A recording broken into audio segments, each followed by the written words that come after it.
We've got the world's oldest rainforest, Daintree, 180 million year old ecosystem.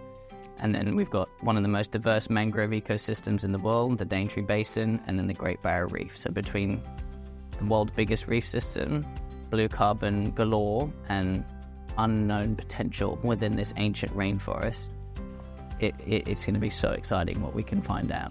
And bringing people on that journey who have no idea about soil or water or fertilizer or pesticides or herbicides.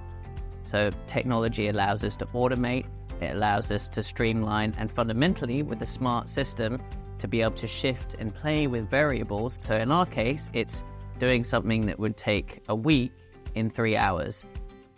Classic analog ways of doing things over here, especially with farming, there's multi-generations worth of knowledge over here. NTT and ClimateForce have committed to a 3-year partnership to make the first ever smart management system over a rainforest.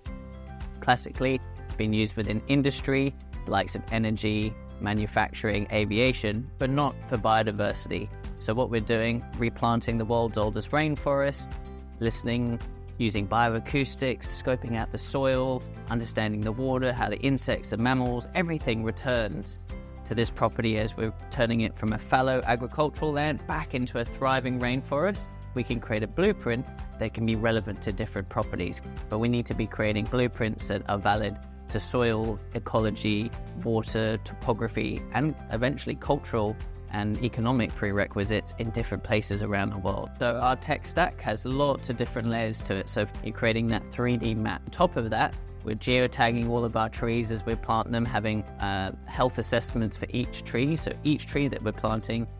And so that's the core currency of how does that unit get to a canopy closure as quickly as we can possibly make it. Because when it gets to canopy, it means that it blots out the weeds, which is a success in reforestation, regeneration. Some of the other technologies that we're using, bioacoustics, listening to nature, using neural networks to basically determine, is that a chainsaw, is that a plane, or no, that's an insect or a frog or a mammal.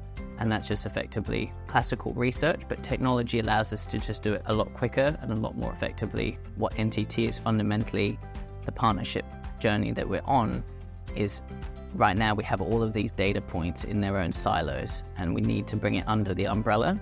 But we're not NTT, we're a startup charity who's only been operating since 2019. So it's like we're doing our best, but I think that if we get it right with this smart management system, we can not just feed in data from our property, but then learn from others as well. Right. So the sky truly is the limit. So exciting what we can do with NTT and really create a model within that can help support land diversification throughout the world.